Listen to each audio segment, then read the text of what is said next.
você me trouxe inicialmente uma alegria de ver a humildade dele, né, de admitir que não tinha as bases necessárias para fazer o trabalho que um pastor tem que fazer na igreja, né?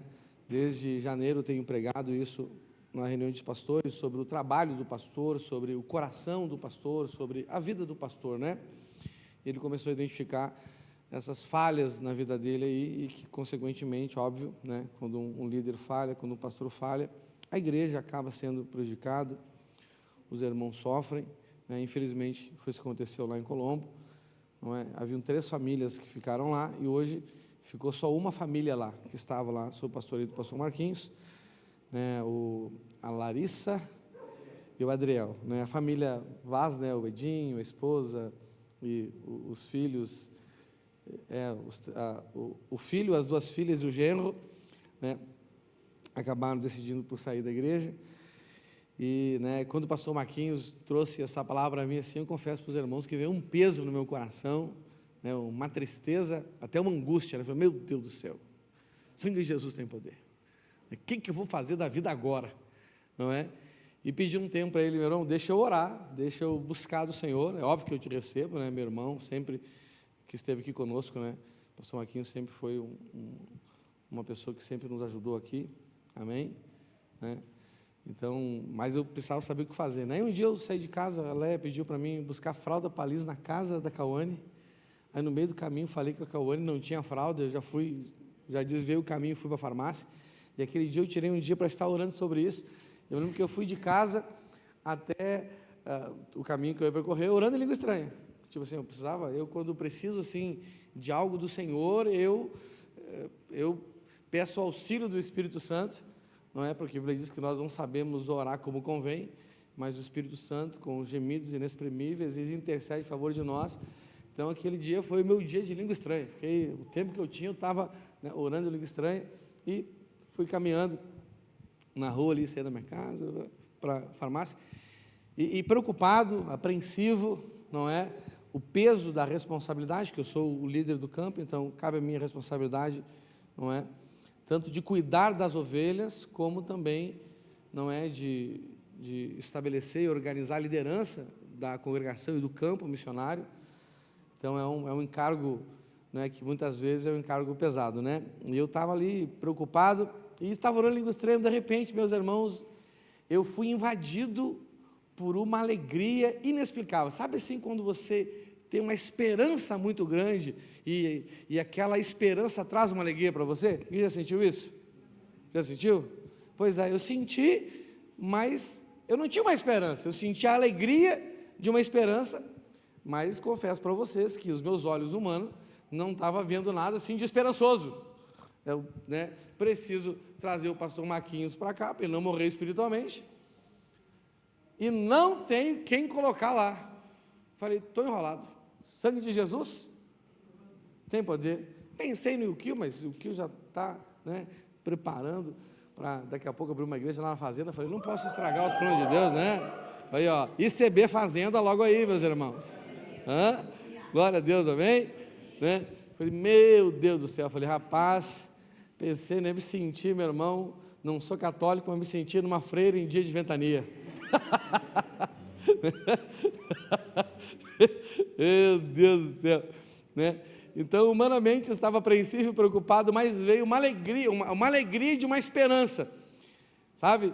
E eu pensei, rapaz, mas que alegria é essa? Não é minha, né? Não vem de mim essa alegria, porque eu estou aqui preocupado, apreensivo, né? Clamando pela misericórdia de uma direção do Senhor, não é?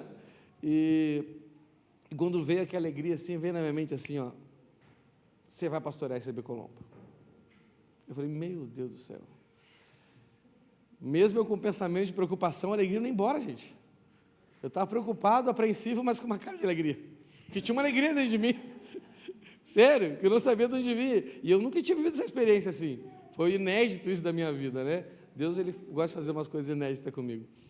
Aí eu pensei assim, rapaz, aí até acelerei o passo, né? Vou ter que comprar essa fralda de uma vez, que eu tenho que voltar para casa. Porque eu pensei assim, ó, se eu chegar em casa, eu fiz um teste, né? Se eu chegar em casa e falar, né, com a Leia, e ela dizer sim, prontamente, rapaz, eu vou assumir a igreja de Colombo. vou pastorear as 2 igrejas, vou virar uns 30, sei lá o que eu vou fazer, mas Deus vai dar graça, não é? E era uma terça-feira, e eu estava orando aquele dia, né? Tirei o dia para orar sobre a situação, porque terça-feira à noite eu iria lá na ICB Colombo, na célula, né, que o pastor Marquinhos e a pastora Raquel faziam lá na ICB Colombo com os irmãos. Aquele dia nós unimos as células, tinha a célula deles e a célula da Sarinha, né? Entendeu? E a Sarinha voltou para nós também, glória a Deus, a Sarinha. Aleluia. Então, unimos as células, eu fui lá para, né, tentar perceber o clima espiritual. A Léa não iria comigo aquele dia, né? Eu ia lá com eles. Aí eu cheguei em casa e falei assim: meu amor, nós vamos assumir a ICB Colombo. Tu topa de pastorar aquela igreja comigo? Ela nem disse assim, ela deu um pulo do sofá, ficou de pé. Eu falei: o que tu vai fazer? Eu falei: vou me arrumar. Arrumar para quê? Não, porque eu vou lá para a célula da ICB Colombo, já que eu vou pastorar aquela igreja, tem que ir lá ver como é que está aquela célula. Glória a Deus, né? Isso já faz aproximadamente um mês, aí decidimos isso. Aí na ida para lá, né, comunicamos com o pastor Marquinhos que faríamos assim. Semana passada, domingo, fizemos o culto de transição. E hoje nós começamos o primeiro culto lá sobre o nosso pastoreio, foi de manhã. Amém, esse culto. Estamos fazendo o culto lá das 9h30 às 11h30. Aí já teve até convidado, gente, olha só que bênção, não é? Então, uma das mudanças em função disso é que o pastor Marquinhos e a pastora Raquel vêm para cá, junto com a Sarinha e com o Memel. O pastor Marquinhos, por pedido dele, ele quer ficar um tempo afastado das atividades ministeriais para, né, que ele possa reestruturar essa questão de princípios, de vida com Deus na vida dele, que ele viu que estava falha, amém? Não cometeu nenhum pecado moral, como falamos, ele não roubou, não adulterou, não mentiu, foi algo, não é, que ele viu que não tinha as bases suficientes para pastorear uma igreja. E um pastor, quando não está com as bases suficientes, mesmo não querendo, em vez de cuidar da igreja, ele fere a igreja. Em vez de cuidar das ovelhas, ele fere as ovelhas, né? Infelizmente foi isso que aconteceu lá na ICB Colombo. Mas estamos lá para esse novo tempo, amém? Em função disso, então, não é, nós estamos transferindo o Fábio e a Adri para a ICB Colombo. Eles continuarão líderes da Rede Águia, não é, mas estarão lá para nos ajudar, amém? Também, né, 2 famílias lá de Colombo que congregavam aqui, que vieram por meio do Fábio e da Adri, o Pablo e a Lorena, e o Tiago e a Letícia, também, né, decidiram congregar com a gente, né? Conversei com o Fábio e com a Adri, se eles estavam dispostos a estar lá nos ajudando. Não obriguei eles a ir para lá, eles prontamente, né, se dispuseram a estar com a gente lá, mas como vão continuar líderes da Rede Águia, vão, né, sábado já tem sessão Freedom, e eles estarão aqui conosco, amém? Eles não estarão aqui no culto de domingo, não estarão mais liderando a célula, que é a segunda mudança, né? O Lê e a Cal assumem a célula que eles estavam liderando, amém? Aí, glória a Deus. O Leandro não está aqui porque está trabalhando hoje, amém? E a Sarinha, né, já vai agitar uma célula com as meninas da igreja, né? Aí, ó, Sarinha, não é? Maria Clara, Verônica, Yasmin, quem mais aí? A Heloísa. A Lara já disse que quer que a Sarinha seja líder dela. Então a Lara também vai para a célula da Sarinha, amém? Quando é que começa a célula, Sarinha? Quando é que começa a célula? Tem que chegar trabalhando, minha irmã. Tu não está de folga, teu pai e tua mãe vão dar uma descansada aí, não é? Mas tu não está de folga, e aí? Essa quarta já, entendeu? E agora a gente tem que orar, você sabe que eu gosto de brincar, mas brincando eu falo a verdade. Peço que vocês orem muito pelo pastor Marquinhos, pelo pastor Raquel, não é? Porque eu não vou ficar feliz assim, ficando muito tempo parado, sabe? A gente tem que dar trabalho para eles fazerem. É ou não é verdade? Esse negócio de ficar muito tempo parado aí não vai dar certo. É ou não é? Amém? Entendeu? E vai que eles começam uma célula na casa da Débora daqui a pouco, já pensou? A Débora voltando aí para a igreja, olha aí, saiu daqui magrinha, voltou bochechuda, não é verdade?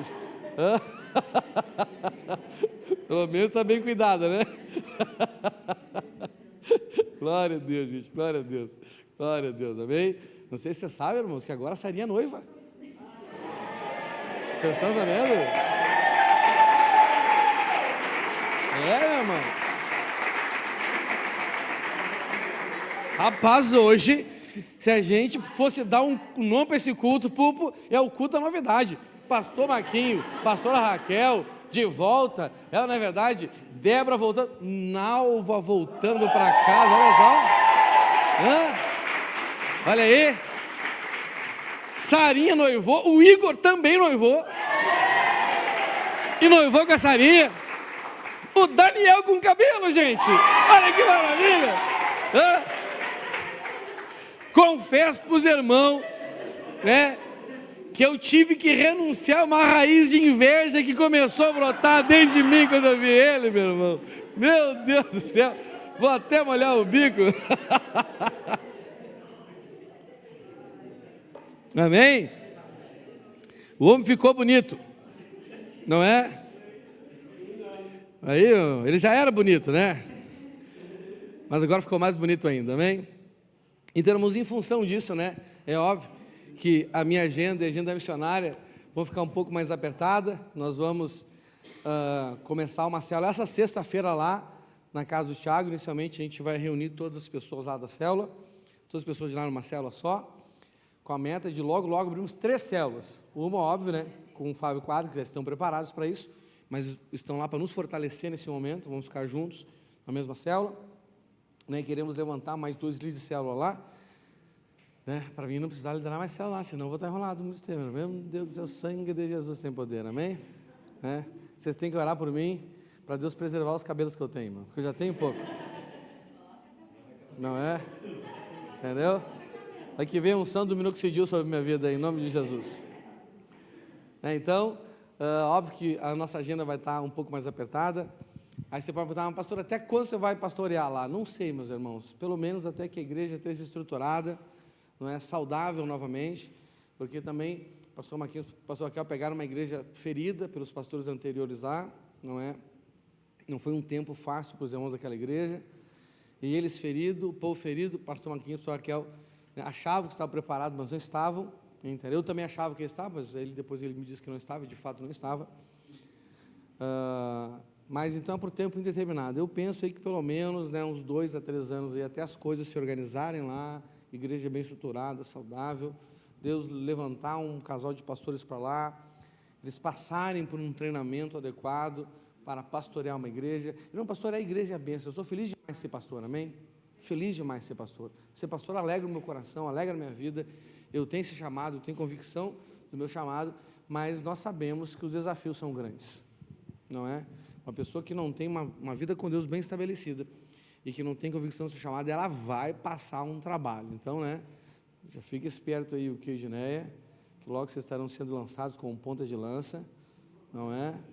Entendeu? Me ajuda, né, por favor. Em nome de Jesus. Vigia. Vigia. Glória a Deus, meus irmãos. Amém? Vamos orar para esse povo todo, vem cá. Todo mundo que vai participar dessa mudança aí, os irmãos. Vem cá, vem cá. Glória a Deus. Não. Aqui, ó. Amém? Vamos fazer uma oração, vem todo mundo para cá. Estenda as mãos para cá, meus irmãos. Vamos orar por eles. Senhor nosso Deus, Pai, eu te louvo pela vida desses irmãos aqui, Senhor, que fazem partes, que são peças dessa mudança necessária neste campo, Senhor, que afeta tanto a nossa congregação aqui, a sede, como também a ICB Colombo, Senhor, e de certa forma todo o campo dos 201. Pai, toma o pastor Marquinhos em tuas mãos, toma a pastora Raquel em tuas mãos, toma, Senhor, a Sarinha em tuas mãos, toma, Senhor, o Fábio, a Adra em tuas mãos, toma, Pai, o Leandro, a Cauane em tuas mãos. Nós agradecemos também, Senhor, pela volta da Débora e da Nalva, Pai, em nome de Jesus Cristo. Toma o Melzinho em tuas mãos, Pai, que o Senhor dê graça a cada um deles para este novo tempo, Senhor. Direciona-os, Pai, fortalece-os, Pai, que o Teu Espírito, Senhor, venha ajudar eles nas fraquezas deles, para que em meio aos desafios que todos esses enfrentarão, em função desse novo tempo na vida de cada um deles, Pai, que eles possam ser fortalecidos pelo Senhor, Pai, e que tudo isso coopere para a honra e a glória do Teu nome, Senhor, que tudo isso coopere para o crescimento e o fortalecimento da Tua igreja, Pai. Ajuda também, Senhor, a mim, a Leia, Senhor, nesse novo desafio de continuarmos pastoreando aqui a nossa igreja sede e também lá em ICB Colombo. Senhor, dá-nos graça, dá-nos disposição, que o Senhor venha renovar nossas forças quando nos sentirmos cansados, que o Senhor venha nos dar direção. Pai, não queremos fazer nada da nossa mente ou do nosso coração, mas aquilo que vem do Senhor, Pai. Usa-nos como instrumentos do Senhor, Pai, para que a Tua glória seja revelada através de nossas vidas, Pai. É o que eu te peço, em nome de Jesus Cristo. Amém, amém, irmãos? Dê uma forte salva de palmas ao Senhor, aleluia. Glória a Deus. Ainda temos 44 minutos, meu irmão. Dá para pregar, amém? Amém? Vamos lá então? Quem está animado a ir para a palavra? Amém. Vamos então continuar a mensagem que eu comecei na semana retrasada, né? Não terminei não dei continuidade semana retrasada, né? O Will trouxe a mensagem para vocês aqui na semana passada, em função de que eu estava lá em Colombo, né, resolvendo essa parada aí com o pastor Marquinhos, em nome de Jesus, amém? E com os irmãos lá. E hoje vamos então dar continuidade à mensagem. Eu estava pregando para vocês sobre os 4 livros de Deus para a nossa vida. Amém? Vamos orar para Deus falar conosco então? Feche seus olhos. Pai, obrigado, Senhor, por esse tempo de ensinamento da Tua palavra, Senhor. As Tuas palavras são lâmpadas para os nossos pés e luz para o nosso caminho, Senhor. A Tua palavra é o alimento que sustenta o nosso espírito. A Tua palavra é a água que nos lava e nos purifica. A Tua palavra, Senhor, ela é o Teu Espírito e a Tua vida dentro de nós, Pai. Andar sobre a Tua palavra, Senhor, é andar sobre as águas. Andar sobre a Tua palavra é andar em lugares altos, aonde os nossos inimigos não nos alcançam, Senhor. Por isso, ó Pai, em nome de Jesus Cristo, dá-nos ouvidos para ouvir o Senhor, através desta pregação, Senhor. E que a Tua palavra encontre em nosso coração, Senhor, uma terra boa e que frutifique tudo que o Senhor semear em nós nesta noite, Pai. É o que nós te pedimos, em nome de Jesus Cristo. Amém. Amém, meus irmãos? Glória a Deus, aleluia. A alegria da minha vida é que todo domingo eu vou poder pregar 2 horas agora só. 1 hora lá e outra hora aqui. Mas vamos lá, gente, né? Os 4 livros de Deus para a nossa vida. Daniel 7, do 9 ao 10, na Interlegado, diz assim: continuei olhando e vi que foram postos alguns tronos. Num deles assentou-se aquele que sempre existiu. A sua roupa era branca como a neve e os seus cabelos eram brancos como a lã. O trono e as suas rodas pareciam labaredas de fogo, e de um lugar em frente do trono saía um rio de fogo. Havia ali milhares de pessoas que adoravam aquele que estava sentado no trono, e muitos milhões estavam de pé na presença dele. Começou o julgamento e foram abertos os livros. Amém? Então comecei a ensinar para você já que o Senhor, Ele nos julga, Ele nos julgará, né? Esse aqui é o quadro do julgamento final, mas a verdade é que Ele nos julga também todos os dias, amém? Né? Diariamente, porque o julgamento faz parte da nossa aliança com Deus, tanto que Ele nos orienta a nós julgarmos a nós mesmos, não é verdade? E por qual objetivo o Senhor nos orienta a julgarmos a nós mesmos? Quem lembra aí? Por que o Senhor diz que é importante a gente julgar a nós mesmos? Para não sermos condenados junto com o mundo. Então, uma pessoa que não julga a si mesmo segundo a sua fé, que não julga a si mesmo segundo a vontade de Deus para ela, é uma pessoa que corre um grande risco de, no final dos tempos, ser condenado junto com o mundo. E esse é um dos motivos pelo qual o Senhor nos alertou que não é todo mundo que chama Ele de Senhor, Senhor, que herdará o reino dos céus, não é? Porque a pessoa às vezes passa uma vida inteira, né, com o Senhor e não para avaliar a sua vida, amém? E nós vemos aqui que o Senhor, Ele vai avaliar no fim dos tempos e avalia-nos constantemente para a decisão entre bênção e maldição, entre correção, punição e recompensa, com base em pelo menos quantos livros? 4 livros, não é? Então, se nós não observarmos aquilo que o Senhor avalia nesses 4 livros, se não soubermos, né, o que vai cair nessa prova, né, nós corremos o risco de sermos reprovados, não somente no último dia, mas ter uma vida constantemente reprovada. Nos alertando sobre isso, o apóstolo Paulo, escrevendo a Timóteo e a todos nós, lá no capítulo, na segunda carta que ele escreveu a Timóteo, no capítulo 2, versículo 15, ele diz assim, ó: faça todo o possível para conseguir a completa aprovação de Deus, como um trabalhador que não se envergonha do seu trabalho, mas ensina corretamente a verdade do Evangelho. Então, a aprovação de Deus, primeiro, né, nós não devemos buscar a aprovação de qualquer forma, né? Existe um modelo, existe um padrão no qual nós temos que buscar essa aprovação, e a Bíblia diz que nós temos que buscar a aprovação sendo trabalhadores. Fala assim, trabalhador. Né? Tem gente, eu não sei, né? Espero que você não seja essa pessoa, mas tem gente que quer conseguir a aprovação de Deus como um membro fiel da igreja, sim ou não? E na mente dele, o que é o membro fiel? Ele não falta culto, dizima e oferta. Esse é o padrão hoje, infelizmente, né, gente? A régua está muito embaixo. Você concorda comigo? Né?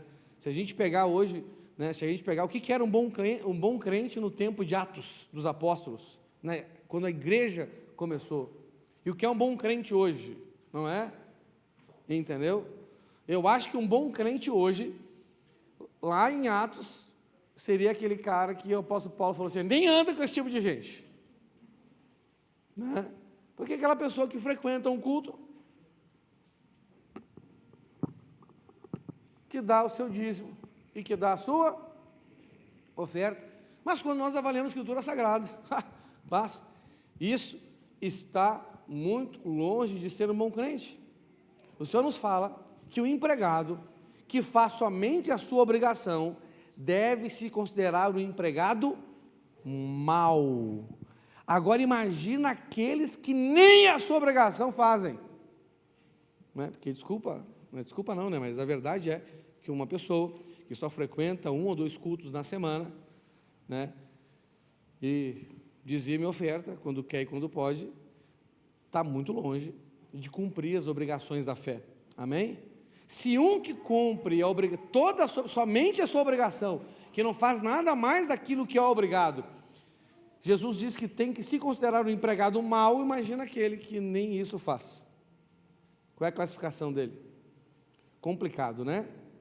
Então, diante, né, de discernirmos o que está em cada um desses 4 livros, nós temos que buscar a aprovação naquilo que Ele nos avalia em cada um desses livros, amém? Aleluia!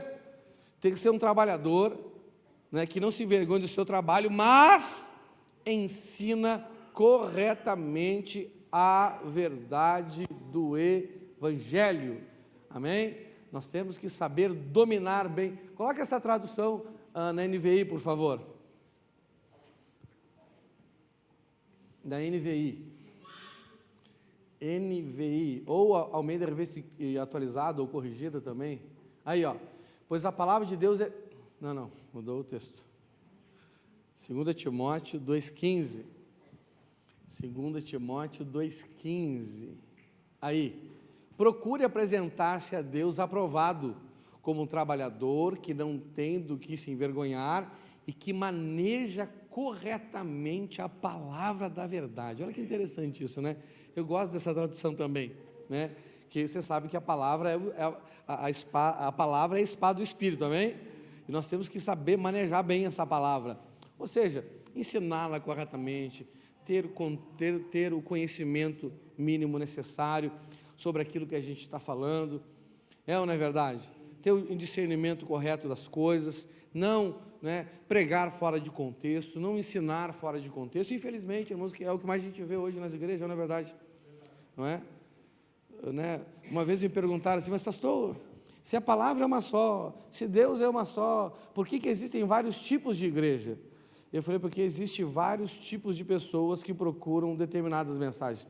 A Bíblia diz que chegaria um tempo onde as pessoas procurariam pregadores, mestres, que ensinariam aquilo que elas gostariam de aprender, não aquilo que Deus quer ensinar, amém? Então, se você é aquela pessoa que você gosta que você acha que espiritualidade é rodopiar, você vai encontrar uma igreja assim, não é? Se você é daqueles crentes que acham que sucesso espiritual é ter muito dinheiro, você vai encontrar uma igreja que te ensina isso, não é verdade? Sim ou não? Se você é daquela pessoa que você crê que a salvação está ligada a usos e costumes, você vai encontrar pastores que pregam isso para você, e você vai lá e você vai se sentir com o seu ego massageado, ou não é verdade? Porque não vai te confrontar, não vai te constranger, ou não é verdade? Não vai te humilhar, você está lá, você vai ouvir o que você gostaria de estar ouvindo, ou não é verdade? Não é? Mas não é isso que o Senhor quer para a gente, amém, gente? Então vamos avançar em nome de Jesus. Bom, o primeiro e mais importante livro da nossa vida, o importante primeiro livro de Deus para nós, é a Bíblia, amém? Nós vimos isso no domingo retrasado, e hoje nós vamos falar então sobre o segundo livro de Deus para a nossa vida, e o nome desse livro é o livro da vida. Fala assim, o livro da vida. O que é o livro da vida, meus irmãos? Vamos lá, quem me ajuda aí? Será que o Igor noivou e está doido para casar? O que é o livro da vida, Igor? É o livro o quê? Não, esse é a Bíblia. Foi da semana retrasada. É o livro, é sobre isso, é o livro da vida. Já começa a avaliar. Dá tempo ainda, Sarinha.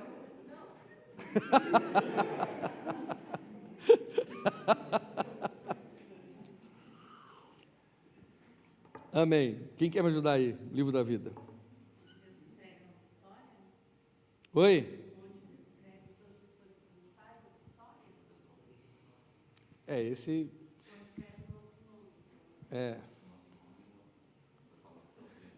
aí é o livro onde está escrito o nome daqueles que vão ser salvos. Olha só que maravilha, meu irmão. Olha só que bênção, hein? Quem tem certeza da sua salvação lá? Eu estou salvo. Quem tem certeza disso? Levanta a mão aí. Amém? Rapaz, então seu nome está lá, meu irmão. Dá glória a Deus aí. Amém? Vamos lá. Olha aqui. Lucas 10, 20. Eu vou ler agora na NTLH.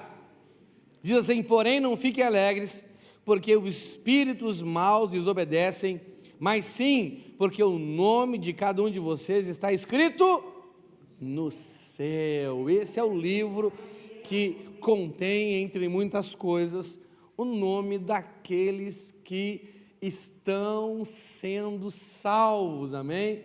Jesus enviou os 70 de 2 em 2, e eles voltaram animados. Muitas coisas que eles fizeram impressionaram eles, muitas coisas que eles fizeram, deixaram eles animados com aquela nova vida e aquela nova condição espiritual que eles encontraram em Jesus. E eles falaram assim, mas Senhor, porque não foi só isso, mas foi o que mais impressionou, até os demônios nos obedecem pelo poder do teu nome. Quem já expulsou demônio, gente? Você sabe do primeiro demônio? A gente nunca esquece, não é verdade, Eu sinceramente, meu irmão, um crente mesmo que não expulsa demônio, é um crente fracassado. Pastor, nunca expulsei demônio. Você é um fracassado, com todo amor e carinho, não é? Porque, rapaz, quais são os milagres mais básicos que seguem aqueles que creem? O primeiro e o mais básico de todos é expulsar demônio. Você está me entendendo? Aí tem crente, Laura, que tem medo de demônio. Você acredita, meu irmão? Como é que um crente tem medo de demônio? Não pode, meu irmão. Tem uma coisa errada aí. E não é com demônio. É com a gente. Não é verdade? Ele é demônio. Não é verdade? Sim ou não? Qual é o trabalho do demônio? Não, sai. Qual é o seu trabalho? Sai em nome de Jesus. Né? Irmãos, e a oração de exorcismo é a oração mais fácil e mais simples de tudo que a gente tem que orar nessa vida. Entendeu? É só ficar repetindo. Sai em nome. Sai em nome. Não vou. Sai. Ele é meu. Sai em nome de Jesus. Não é verdade? Rapaz, você nem tem criatividade, meu irmão. Olha só. Né? A melhor oração é essa. Sai em nome. Se você quiser assim, né, ser mais criativo, você pode até perguntar o nome dele. Pode até perguntar, né, como é que ele entrou. Não aconselho expulsar, sai por onde entrou. É um perigo para ter uma revelação estranha aí nesse exorcismo. Fica esperto, Luciano. Fica esperto. Não é? Aí, né? Então, né, geralmente as experiências não são boas com essa ordem, porque ele vai ter que obedecer, não é verdade? Aí já viu, né? Meu Deus do céu, misericórdia. Então, e eles estavam felizes porque estavam expulsando demônio. Mas o que Jesus disse para eles? Gente, não fiquem felizes por isso.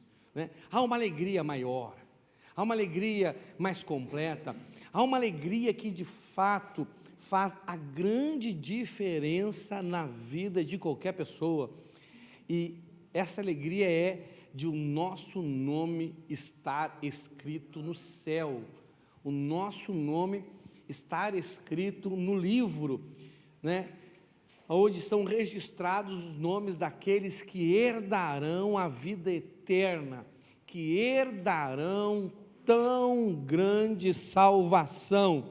Amém, gente? Aleluia.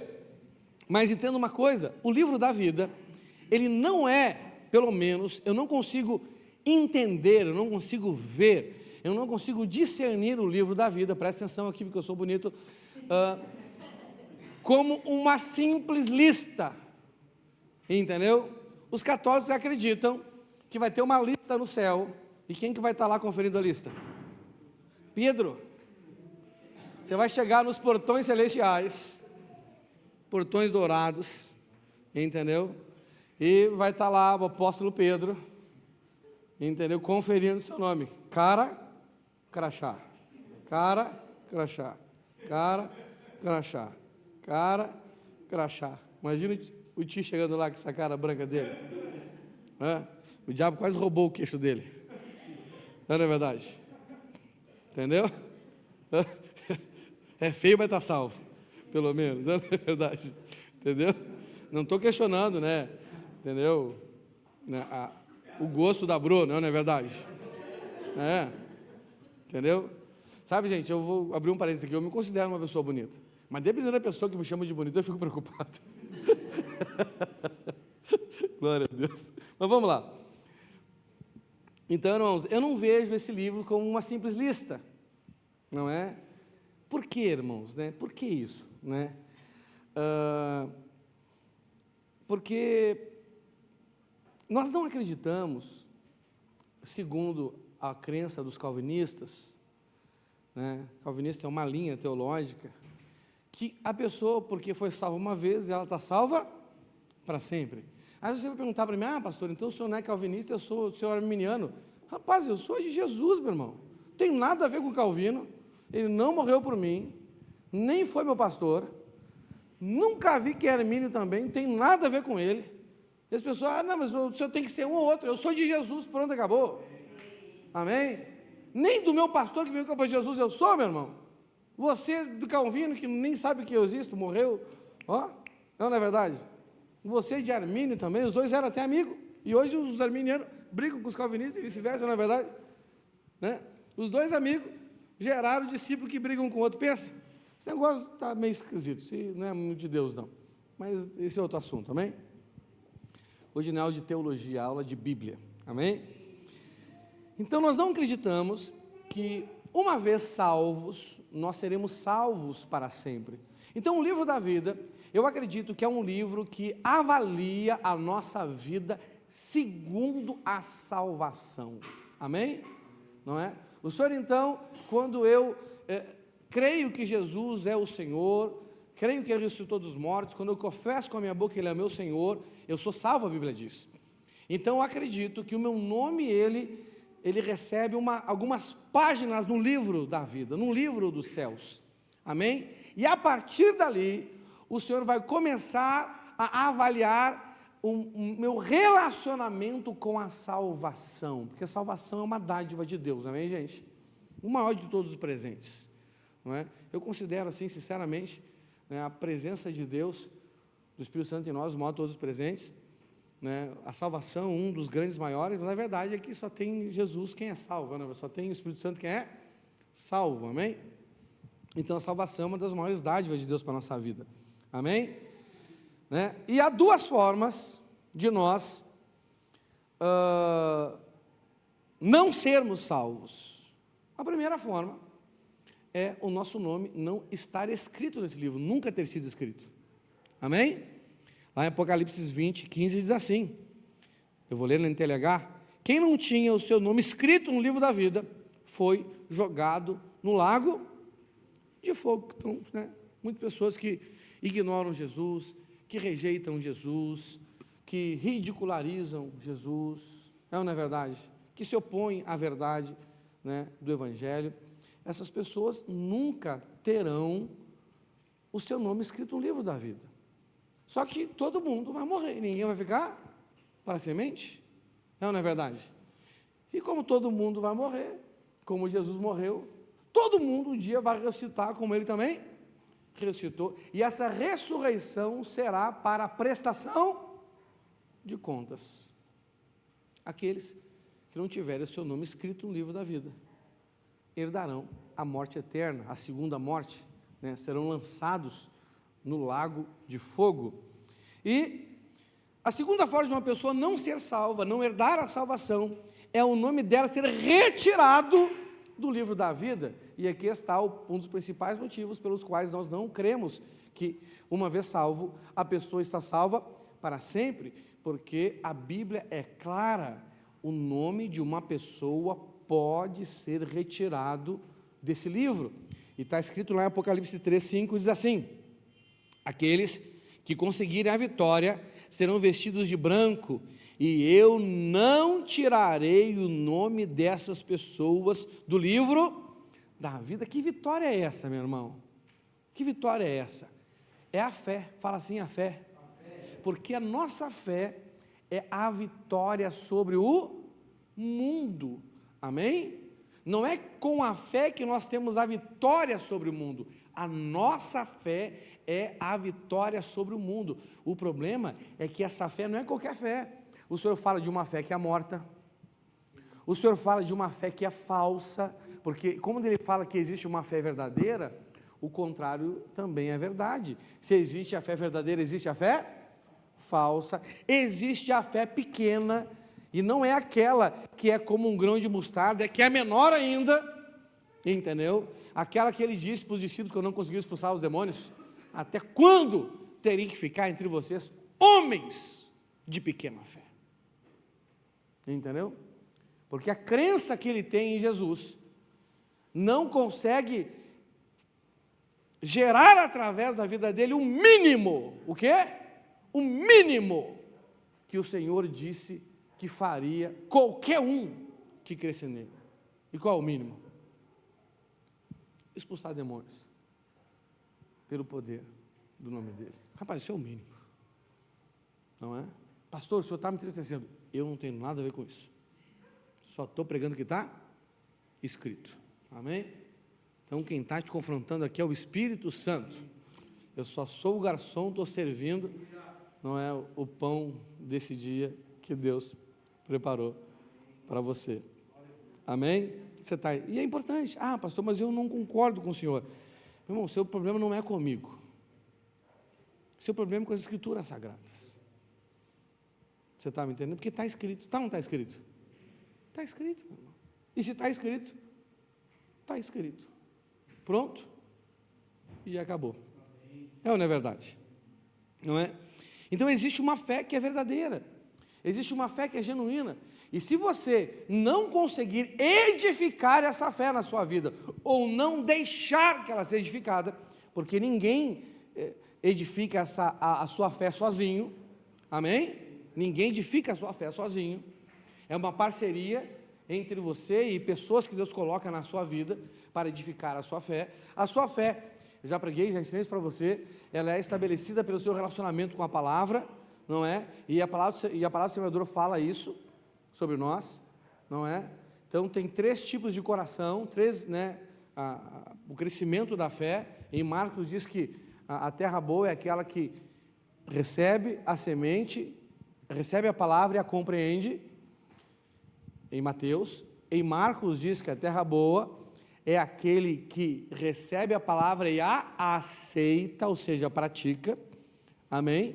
E em Lucas, a Bíblia diz que a terra boa é aquele que recebe a palavra num coração bom e obediente e a retém, ou seja, na mão dela. Esse 3º nível é a fé que fez Abraão crer em esperança, creu contra a esperança. Então, primeiro nível,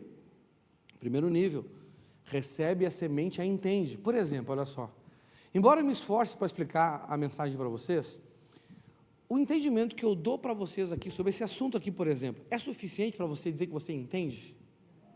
Não, entendeu? Você pode muito bem chegar na sua casa hoje ou amanhã e você anotar os versículos que eu estou passando para você rever essa mensagem amanhã já no YouTube, e você, rapaz, eu preciso entender melhor isso que o missionário pregou, porque há um mandamento com relação à pregação, meu irmão, que você tem que cumprir. A Bíblia diz que você precisa examinar tudo que é ensinado para você, que você precisa avaliar tudo que é pregado para você, para que você possa então reter aquilo que é bom. Vai que eu estou falando uma baita de uma besteira para você, e só porque eu estou com o microfone na mão, você está acreditando. Você tem que ser como os bereanos, não é verdade? Né? Então, se você faz isso, você está no primeiro nível de fé. Você está buscando entendimento. O segundo nível é receber e praticar. Ou seja, se não pratica, é uma fé morta. E o 3º nível e o último nível de fé é você guardar a palavra no seu coração ao ponto de você não desviar dela nem para a direita e nem para a esquerda. Você, pela esperança que a palavra de Deus te dá, você crer contra a esperança que a sua vida está te mostrando, que as circunstâncias estão te mostrando. Você está me entendendo? E não são poucos os crentes que negam a palavra de Deus em função das circunstâncias da vida delas. Ah, irmão, por que você brigou com a sua esposa? Porque ela me incomodou demais. Não está escrito que você tem que tratar ela com palavras boas? Mas eu não dei conta, pastor. Quer dizer, a esperança da palavra não te deu esperança suficiente para que você pudesse crer contra aquela esperança ruim que um momento conjugal gerou na sua vida, né? Então, meu irmão, a vitória é essa, amém? É nós termos essa fé, e quando nós temos essa fé, hoje a palavra não é sobre fé, mas né, tinha que dar uma explicação, entendeu? O seu nome então não será tirado do livro da vida, porque você terá vitória sobre o mundo, entendeu? Vou ler de novo: aqueles que conseguirem a vitória serão vestidos de branco, e eu não tirarei o nome dessas pessoas do livro da vida. Eu declararei abertamente na presença do meu Pai e dos seus anjos que eles pertencem a mim. Rapaz, irmãos, não sei se eu fico imaginando essas coisas. Às vezes estou lendo Bíblia em casa, eu fico imaginando essas coisas. Imagina lá, Lília, milhares de pessoas que o adoram, milhões na presença dele, entendeu? Né? Ele olha, eu lá no meio da multidão, Jesus olha para o Pai e fala assim: Pai, deixa aquele passar para cá, ó. Que lá, o César, porque ele é Meu rapaz, meu irmão, né? Já pensou? É meu. Ele me pertence. Rapaz, que chique esse negócio, meu irmão. Entendeu? Não é? Se a Elete estiver do meu lado, eu falo assim, perdeu, agora eu sou só dele. Já era. Eu sou do meu amado e ele é meu. Rapaz, isso é fantástico, meu irmão. Não sei se vocês pensam nessas coisas, sabe? Né? Ou se vocês ficam só querendo Jeová Jiré, Jeová Rafá. Não, meu irmão. Tem aquele que é o nosso Salvador, amém? Como é que é o nome do Salvador mesmo? Tem um nome lá. O Deus que salva, como é que é? Esqueci agora. Se alguém puder me ajudar, me ajude. Mas vamos lá então. Então vamos entender algumas coisas sobre a salvação. Entenda uma coisa, gente, olha só, esse assunto sobre salvação é um assunto muito importante, amém? Porque se você não for um PhD em salvação, você corre risco de perdê-la. E se tem uma coisa que eu não quero perder na vida é a salvação, amém? Você se lembra de Davi quando estava naquele beozão tremendo? Casa caindo, perdendo o reino, as mulheres sendo violentadas no negócio lá, uma loucura tremenda, a vida dele tudo dando errado. Qual foi a oração que ele fez para Deus? Ele pediu só duas coisas: não afasta de mim o teu, e não tire de mim a alegria da tua salvação. Rapaz, salvação não dá para perder. Rapaz, o cara que pede o Espírito Santo, pede salvação, perdeu tudo na vida, não adianta mais nada. É ou não é verdade? Sim ou não? Sim. Glória a Deus por isso? Então, vamos entender algo sobre salvação, né? Primeiro, irmãos, né? A salvação está em Jesus, amém? A salvação não está em um lugar, né? A salvação não está em uma doutrina, a salvação não está em uma linha teológica, a salvação não está em uma denominação religiosa. Meu irmão, todas as pessoas que pregam isso são pessoas heréticas. São o quê? Heréticas, não é? Se você for em determinadas igrejas, por exemplo, o que elas dizem? Por exemplo, né, tem igreja que diz que se a mulher não usar saia, ela vai para o inferno. Rapaz, coitada esqueci o nome, meu Deus do céu. Da Tayane, coitada da Tayane, vai para o inferno só porque usou uma calça. A evangelista Neia também, pelo menos vai para o inferno de cor azul. É ou não é verdade? Sim? E as que cortam o cabelo? Já pensou? Deixa eu ver uma irmã de cabelo curtinho aí. Imagina a Celina, meu irmão. Ia fazer uma bela de uma onda no lago de fogo e enxofre, não é verdade? Cai direto no meio lá, faz uma onda. Misericórdia, meu irmão. É ou não é verdade? Sim ou não? Tem uma seita religiosa que diz que são só 100 e poucos mil que vão ser salvos, não é verdade? 144, Pois é, que essa igreja existe há várias gerações, e como é que eles continuam pregando o evangelho ainda? Não encheu já? Não lotou? Não é verdade? A crença deles torna incoerente eles continuarem existindo. Porque já tem mais de 140 membros só na atualidade, 140 mil membros só na atualidade, e todos eles acreditam que são os eleitos, mas eles continuam evangelizando ainda, batendo de porta em porta. O curso deles é uma sala com um monte de porta. Não é verdade? Você não vai para lá, pastor Marquinhos? Vigia aí. Vigia aí, meu irmão. É ou não é verdade? Sim ou não? Né? Eu já recebi pessoas aqui na igreja, falam para mim, pastor, eu vim aqui para a igreja, mas a minha mãe, acho que porque eu estou aqui, eu estou no inferno. Eu falei, você está enrolado. Entendeu? Um de vocês não vai ser salvo, ou você, ou a sua mãe. Que é uma realidade, né? Entendeu? Infelizmente. Fazer o quê, né? Mas a salvação está em quem, gente? Em Jesus. Atos 4,12. Não há salvação em nenhum outro, pois debaixo do céu não há nenhum outro nome dado aos homens pelo qual devemos ser salvos. Então entenda uma coisa, irmãos, como a salvação não são regras, como a salvação não é uma norma, como a salvação não vem por meio de uma religião, vem por meio de Jesus, e como que nós conseguimos então usufruir de algo que uma pessoa pode nos proporcionar? Se relacionando com Ele, estando próximo dEle, buscando a intimidade com Ele. Entendeu?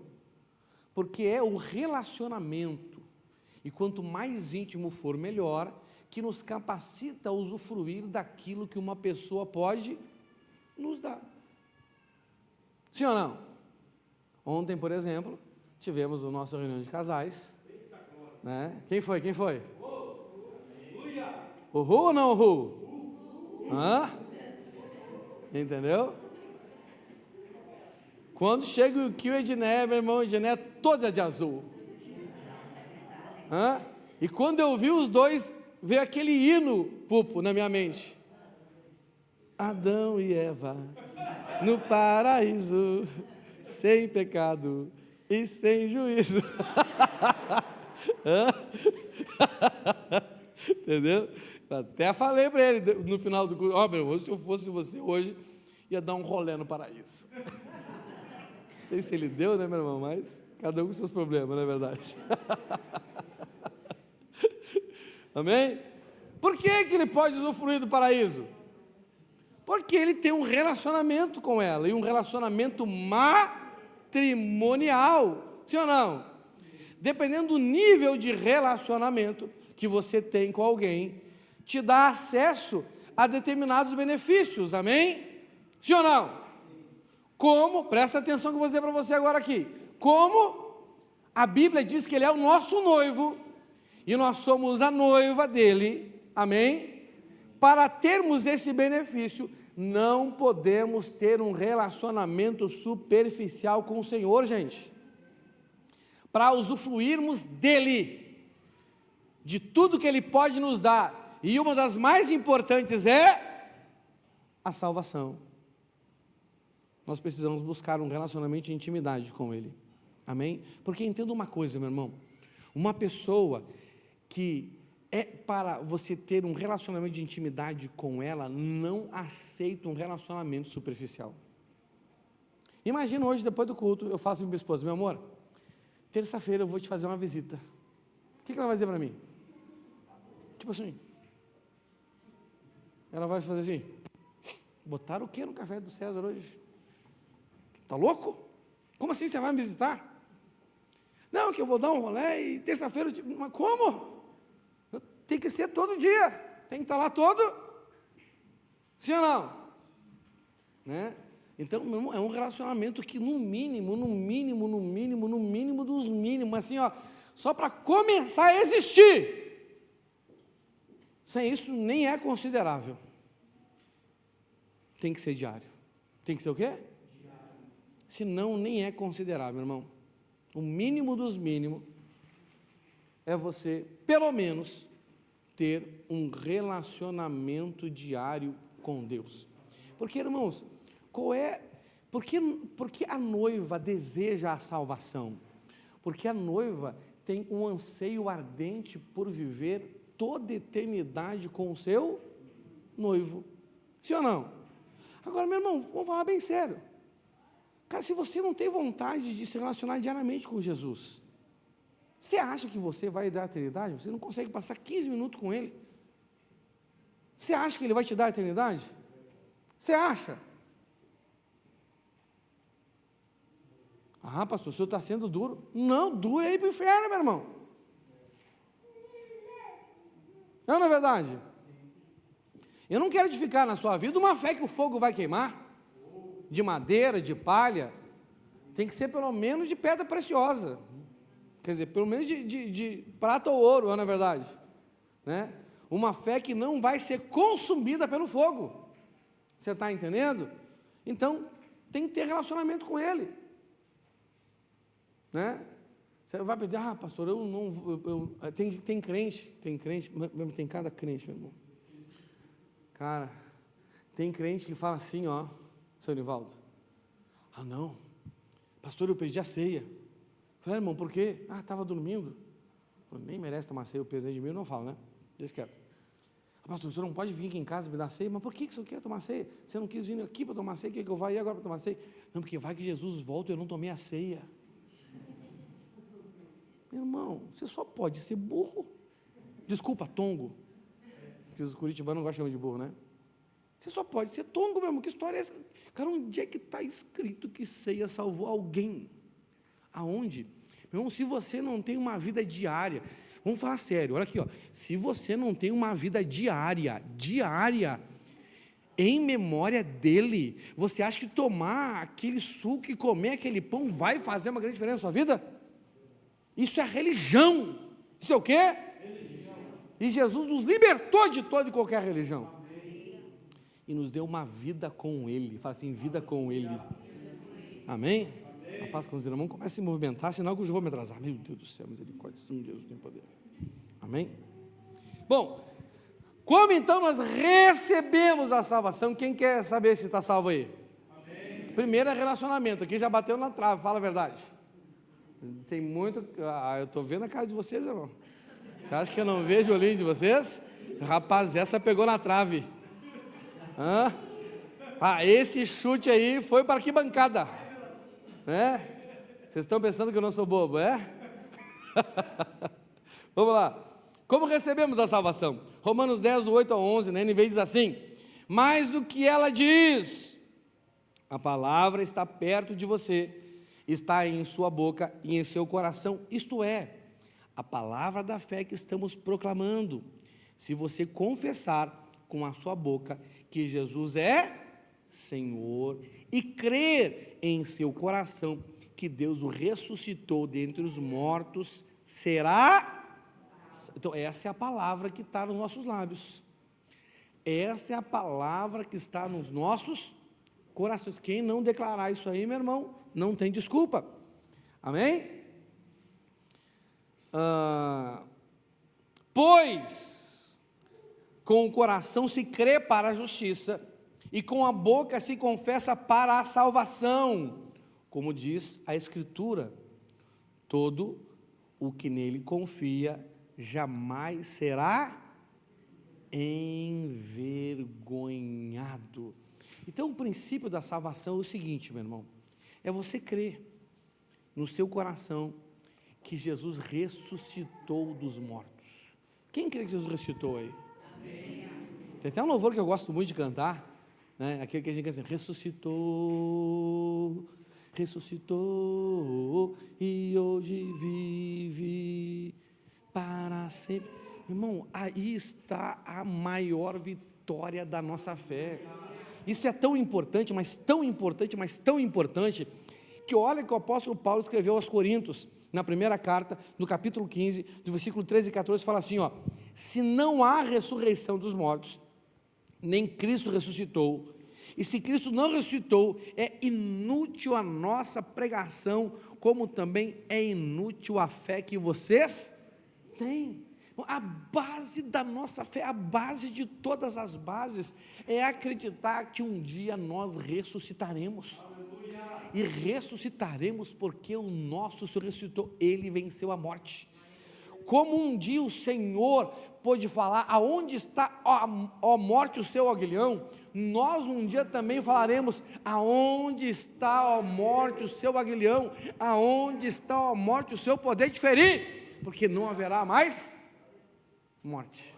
Nós não vivemos para este mundo, nós vivemos para a eternidade, que, meu irmão, está chegando, está aí, está batendo na porta. Amém? Então você crê, rapaz, Jesus ressuscitou, e eu vou ressuscitar também, e eu vou ressuscitar para um julgamento. Sabe que você pensa nisso? Você só pensa na prosperidade, você só pensa na bênção, você só pensa... Será que você pensa nisso, meu irmão? Será que isso norteia a sua fé? Será que esse assunto é um assunto que você conversa com o seu Pai que está no céu, quando você entra para o secreto e fecha a sua porta? Você fala com Ele sobre tão grande salvação? Sobre essa esperança da eternidade? Entendeu? Complicado, não é verdade? Mas além disso, depois que eu creio que ressuscitou, Então é óbvio que eu creio que ele é o Messias, que ele é o enviado, que ele é o Cristo, amém? Então eu declaro que ele é o meu Senhor. Se você pesquisar numa concordância bíblica, ou cenário bíblico, você vai ver que essa palavra escrita como Senhor ali, traduzida, é a palavra grega Kyrios, fala assim, Kyrios. O que significa Kyrios? Kyrios era uma palavra usada para designar um dono de escravos. Então, quando o escravo queria dizer de quem ele pertencia, ele fala assim, esse é o meu Kyrios, ele é o meu dono. Até porque, não sei se você lembra, que está escrito que ele nos comprou e pagou por nós um alto e bom preço. Meu irmão, vou dizer uma coisa para você, você não vale nada, mas você custou caro. Quem tem coragem de pagar caro por algo que não vale nada? Hã? Você está me entendendo? Quem tem coragem de pagar caro por algo que não vale nada? Quando Jesus me resgatou, a semelhança de cada um de vocês, eu acredito, meu irmão, minha vida não valia muita coisa, não. Você está me entendendo? Não valia muita coisa. Eu, por exemplo, não é? Hoje eu sou pai, né? Se uma das minhas filhas chegasse e dissesse para mim que queria noivar e casar com um homem que nem eu era naquela época, eu ia dizer, não vai casar. Ah, não vai mesmo. Ia dar um B.O. Ia dar? Um B.O. Entendeu? Né? Eu acredito que, né, por exemplo, a Adri não deixaria o Fábio andar comigo. Ele ia dizer assim, não, Fábio, você não vai andar com o César. O César é um tipo de homem que eu não quero que você, com meu marido, seja. Né? Se por acaso o Kio começasse a andar comigo, o que ele ia dizer para ele? Abre teu olho, japonês. Esse cara não é boa coisa, não. Não é verdade? Abre o olho, as más companhias estragam os bons costumes. Não é verdade? Né? Se, por exemplo, o Rude começasse a andar comigo, o que, olha aí, ó, viu? O que a Luciana ia dizer para ele? Pô, Rude, vigia, cara, andando que o já não está bom, imagina se começar a andar com o César. Rapaz, aí vai descambar de uma vez. Não é verdade? Né? Então, irmãos, se você não reconhece, olha aqui para mim, né? Sabe aquele negócio que a gente faz na igreja? Eu, sinceramente, vou contar eu nem gosto muito de fazer aquilo, porque às vezes me incomoda. Quem aqui quer entregar a vida para Jesus? Se a pessoa vem aqui, a gente faz oração, e nós fazemos a pessoa acreditar, que só por causa da oração agora ele está? Mas ela reconheceu que Jesus é o Senhor, o dono da vida dela, ela já vive como escravo de Cristo. Hã? Olha o que o apóstolo Paulo falou, reconhecendo, o Fábio, a condição de escravidão dele. Ai de mim, se não anunciar o Evangelho. Ai de mim, se não fazer o que o meu dono mandou eu fazer. Você tem esse relacionamento com Jesus? Ou você é um voluntário? Ou você é um... Não, estamos juntos, Jesus, é nós. Mas é só quando eu quiser. Você é escravo de Cristo? Quando você chama Jesus de Senhor, você está reconhecendo uma posição dele? Você está reconhecendo quem ele é e de fato ele é Senhor? Mas não é todo mundo que chama ele de Senhor, que vai dar o reino dos céus. Ou quando você chama ele de Senhor, você está dizendo para ele assim, você é meu dono. Eu não pertenço mais a mim mesmo. Eu não posso mais viver do jeito que eu quero. Eu não posso mais fazer o que eu quero. Sabe, Jesus disse para Pedro, quando você era moço, você se cingia e você ia para onde você queria. Mas quando você for velho, vão amarrar suas mãos e você vai ir para um lugar onde você não quer. Eu não sei como soa para você essa palavra, mas para Pedro eu tenho certeza que soou com uma palavra de vitória. Ele pensou assim: cara, eu não consegui viver como pertencendo a Ele, eu neguei Ele, mas que bom que um dia eu vou conseguir. Eu vou continuar nessa caminhada. Um dia eu vou conseguir ter um relacionamento com o meu Senhor, onde já eu não vou mais fazer a minha vontade, porque Ele será o meu Senhor, o meu dono. Eu serei escravo dEle, o escravo da orelha furada, aquele escravo que tem direito de ser colocado em liberdade, mas decide viver como escravo porque ama o seu Senhor. Ama o seu Senhor. Como disse o apóstolo Paulo: sou um homem livre, não sou escravo de ninguém, mas me fiz. Não é uma escravidão que o Senhor vai impor sobre você, é uma escravidão que você tem que impor sobre você mesmo, porque você sabe que Ele é o seu Curios. Ele comprou você, Ele pagou um preço que você não valia esse preço, mas Ele pagou por você. Uma vez, o missionário Paulo, nosso saudoso missionário Paulo Rezende, ele contou de uma missão que ele foi fazer na Índia.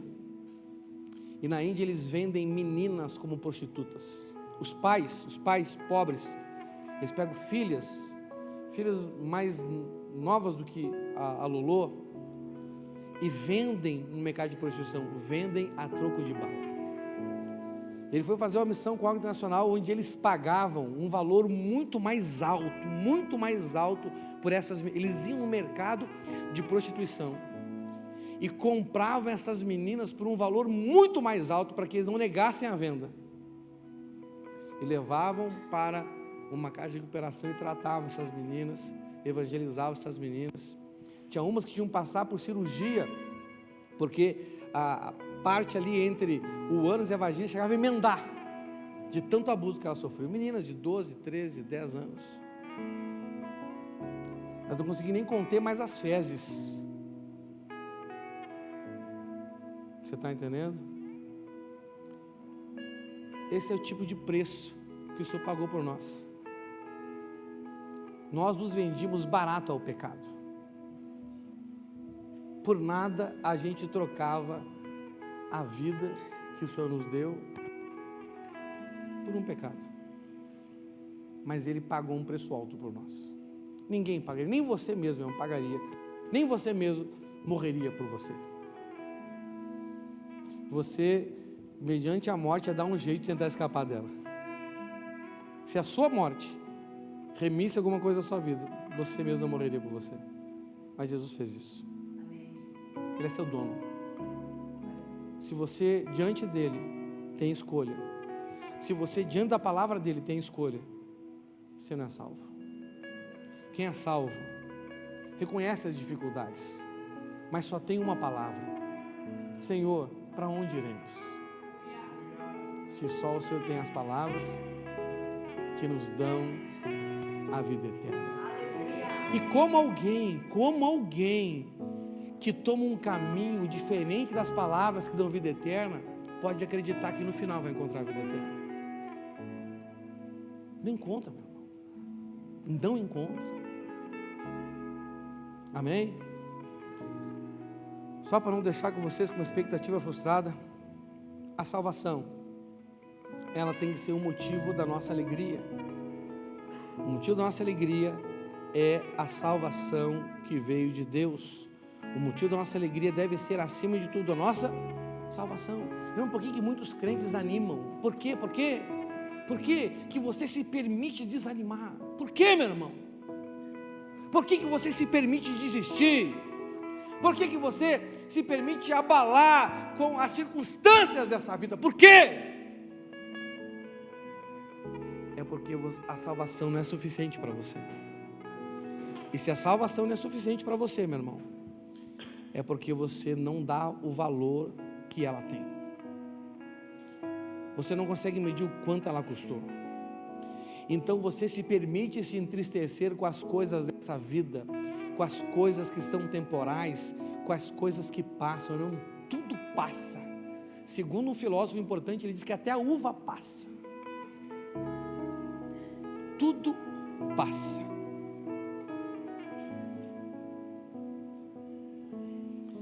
E você esquece que você é salvo. E a salvação agora, ela deixa de ser o grande motivo da sua alegria, do seu bom ânimo. Irmão, crente não pode andar desanimado, crente não pode andar desiludido, crente não pode andar frustrado, porque crente é salvo. Olha o que Abacuque falou para nós, Abacuque 3, 17 e 18, ele diz assim: mesmo não florescendo a figueira, e não havendo uvas nas videiras, mesmo falhando a safra de azeitonas, e não havendo produção de alimento nas lavouras, nem ovelhas no curral, nem bois nos estábulos, ainda assim, eu exultarei no Senhor, e me alegrarei no Deus da minha salvação. Irmão, tristeza não combina com salvo. Salvo não combina com tristeza. Escreva o que eu vou dizer para você: ou você é salvo, ou você é triste. Ou você é triste, ou você é salvo. E segundo, outro ponto aqui para a gente encerrar agora de verdade, amém? Um salvo é um instrumento da salvação que vem de Deus por meio de Jesus Cristo. Repita comigo: um salvo é um instrumento da salvação que vem de Deus por meio de Jesus Cristo. Olha o que está escrito, olha o que está escrito e o porquê que está escrito em 2 Coríntios 5, 17 e 21, ele diz assim, olha aqui, que a gente lê só o 17 e fica feliz e esquece o resto, não é verdade? Sim ou não? Portanto, se alguém está, é nova, as coisas antigas já, e eis que surgiram coisas, e os crentes ficam tudo felizes, e os evangélicos jubilam, e os protestantes rodopiam. Não, os protestantes se alegram, e os pentecostais rodopiam, e os neopentecostais falam: estou rico. Não é verdade? Sim ou não? Cada um reage de um jeito, né? A esse texto. Mas olha a continuação dele, irmão. Tudo isso provém de Deus, que nos reconciliou consigo mesmo por meio de Cristo e nos deu um ministério. O que é ministério, gente? O que é ministério? Serviço. O que é ministério? Para aquele que nasceu de novo, para aquele que as coisas velhas passaram, para aquele que já chegou o que é novo, ele deu um serviço, ele deu uma missão, ele deu uma tarefa, ele deu uma responsabilidade. É por isso que o apóstolo Paulo falou: ai de mim, se não é um só evangelho. Que serviço é esse, meu irmão? Reconciliar os perdidos com Jesus. Essa é a nossa tarefa. Não é a minha tarefa que sou pastor, é a tarefa de todos nós. Amém? De todos nós. Tudo isso provém de Deus, que nos reconciliou consigo mesmo por meio de Cristo e nos deu o ministério da reconciliação. Ou seja, que Deus em Cristo estava reconciliando consigo o mundo, não levando em conta os pecados dos homens, e nos confiou a mensagem da reconciliação. Cara, Deus colocou na sua vida, Ele confiou você. Sabe quando você diz assim: mas eu não sei o que falar? Mentira! Ele deu, ou você está salvo, e que se está salvo tem a mensagem, que se você não tem a mensagem, então você não está salvo, porque Ele confiou aos salvos uma mensagem da reconciliação. E que mensagem é essa? Meu irmão, olha para mim, a sua vida é essa mensagem. Ele te salvou, Ele mudou a sua história. Quem era você antes dele? Quem é você agora? Como que você pode ser feliz com algo e não querer compartilhar com os outros, não querer contar para os outros? Não tem lógica. Vamos continuar lendo aqui. Ou seja, que Deus em Cristo estava reconciliando consigo o mundo, não levando em conta os pecados dos homens, e nos confiou a mensagem da reconciliação. Portanto, somos embaixadores de Cristo. Olha que interessante isso aqui. Como se Deus estivesse fazendo o seu apelo por nosso intermédio. Será que por seu intermédio você deixa o apelo do Senhor chegar aos perdidos? Um salvo, isso é natural na vida dele, porque um salvo é um instrumento da salvação que vem de Deus. Como se Deus estivesse fazendo o seu apelo por nosso intermédio. Por amor a Cristo, suplicamos. O que sai da boca de quem ama Jesus, gente? O que sai da boca de quem ama Jesus? Está escrito aqui: por amor a Cristo suplicamos, reconciliem-se com Deus. Cara, quem está salvo tem que ter essa palavra na boca dele, tem que transbordar do coração. Por amor a Cristo suplicamos, reconciliem-se com Deus. Aí ele, só para fechar com chave de ouro, Deus tornou pecado por nós aquele que não tinha pecado, para que nele nos tornássemos justiça de Deus. Só para concluir, meu irmão, a salvação é uma das maiores dádivas que Deus tem para nós. Tanto que o escritor de Hebreus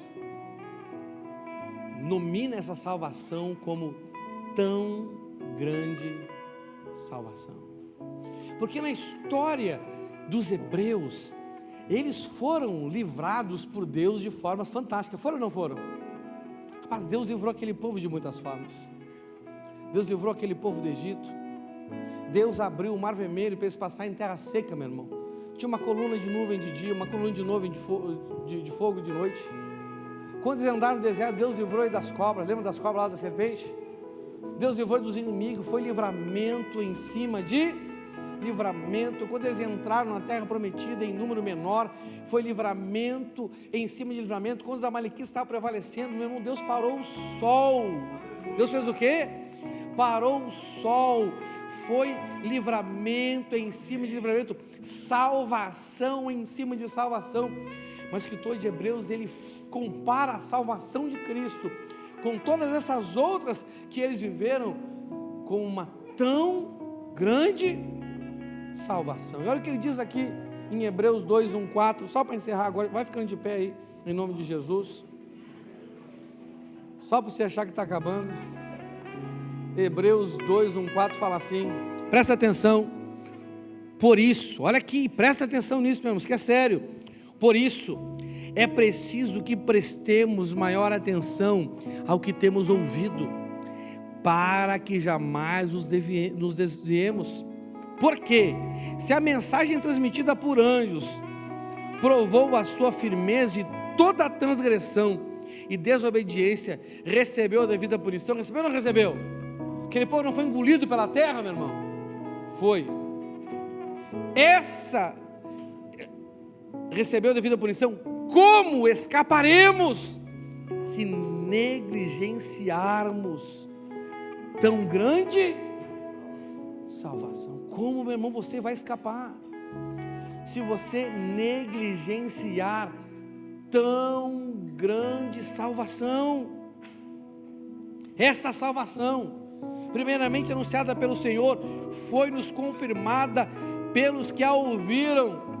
Deus também deu testemunho dela por meio de sinais, maravilhas, diversos milagres e dons do Espírito Santo, distribuídos de acordo com a sua vontade. Agora a pergunta que você deveria estar berrando na sua alma: como que alguém negligencia tão grande salvação? Meu irmão, você negligencia tão grande salvação se você negligencia o seu relacionamento íntimo com Jesus. Você negligencia tão grande salvação se você negligencia o seu relacionamento com o senhorio de Jesus. Ele é seu dono. A palavra é ordem, não é conselho. Amém? Você negligencia tão grande salvação se a salvação não é o motivo suficiente para você ser uma pessoa alegre. Você negligencia tão grande salvação quando você não é um instrumento ou um instrumento ineficiente da salvação de Deus que vem por meio de Jesus Cristo.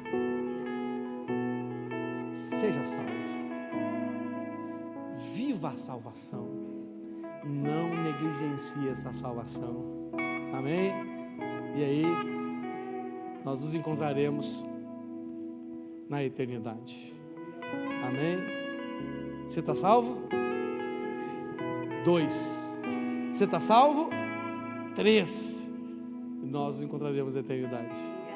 Amém? Aleluia. Vamos orar ao Senhor. Feche seus olhos. Pai Santo, Pai querido, ajuda-nos, Senhor. Ajuda-nos, Senhor. Nos perdoe, Pai, porque temos negligenciado tão grande salvação. Temos negligenciado o nosso relacionamento com o Senhor, o nosso momento de estudo e meditação das Escrituras. Temos negligenciado o nosso tempo de oração com o Senhor. Temos negligenciado o te conhecer e prosseguir em te conhecer, porque não esperamos a tua volta, e a tua volta ela é certa, assim como a alva. Senhor, tem misericórdia de nós, ó Pai. Senhor Deus, nos perdoe, Senhor, porque nós negligenciamos o nosso relacionamento com o teu senhorio. Muitas vezes tomamos as rédeas na nossa vida em detrimento dos teus mandamentos, Pai, em rebelião à tua vontade, Senhor. Nos conduzimos segundo a nossa razão, nos conduzimos segundo aos motivos que a circunstância e que as pessoas nos dão, e nos afastamos da tua palavra. Tomamos a nossa vida novamente como nossa, Senhor. Nos perdoe, Pai. Nos perdoe em nome de Jesus. Nos perdoe, Senhor, porque temos buscado alegria em outras coisas que não a salvação, Senhor. Nos perdoe porque a salvação não tem sido o motivo da nossa alegria, e essa alegria que vem do Senhor não tem sido a nossa força, e nos tornamos crentes fracos, crentes débeis, Pai, que não cumprem a tua vontade. Ó Pai, tem misericórdia de nós, Senhor. Ajuda-nos, Senhor. Ó Pai, nos perdoa, Senhor, porque temos negligenciado a salvação, ó Pai, não sendo instrumentos da salvação que vem do Senhor por meio de Jesus Cristo. Estamos negligenciando esse serviço, essa obra, este ministério, ó Pai. Senhor meu Deus, em nome de Jesus, nos perdoa, Senhor. Faz de nós uma igreja que não negligencia a salvação. Faz de nós uma comunidade, ó Pai, que não negligencia a tua salvação, ó Deus. Em nome de Jesus, em nome de Jesus. Se arrependa, se arrependa, se arrependa. Se renda ao Senhor, se renda a Ele. Se lance aos pés do seu Senhor, do seu dono, do seu Cúrios, e receba a salvação que vem somente dEle. Você me chama pra caminhar no firme fundamento que não se vê, o real, invisível, que me faz ir além do que é tangível.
pois tudo é passageiro aqui.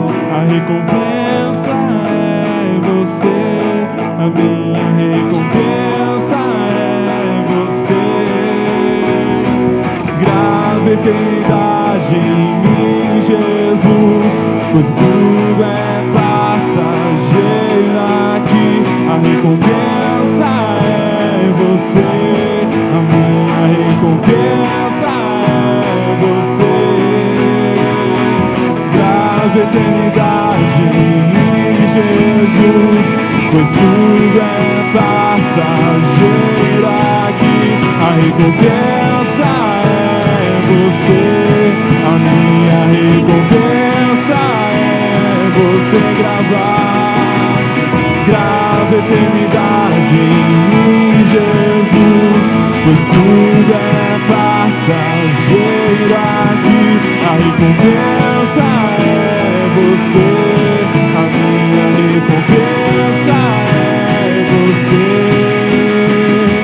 Não pelo que vejo, mas pelo que creio eu.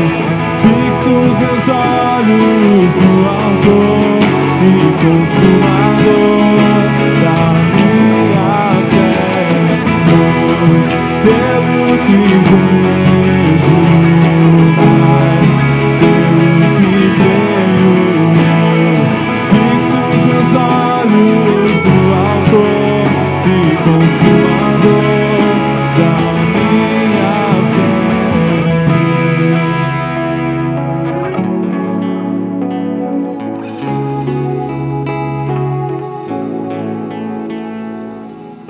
Aleluia. Meus irmãos, nada é mais tão importante na nossa vida como a salvação, amém? Você que é salvo, não negligencie tão grande salvação.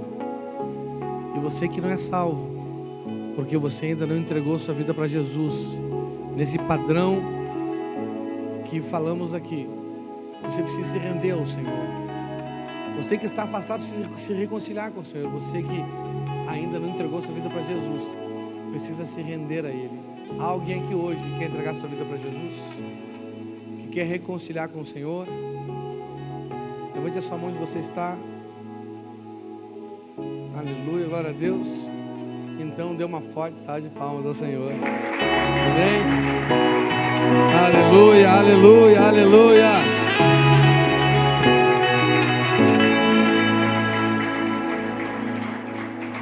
Meu irmão, então, para resumir, seja alegre porque você é salvo e não negligencie tão grande salvação, amém? Deus te abençoe. Não sabe? Tem os avisos, é mesmo, vem cá, missionário, vem cá. Vai dar? Tu quer falar sobre jejum externo, não quer? Amém, glória a Deus. Então tá ali, irmãos, ó. Cadê? Bota ali pra gente. Nós temos agora 3 dias de jejum de Esther. Prepare-se. Jejum e mesa de Esther.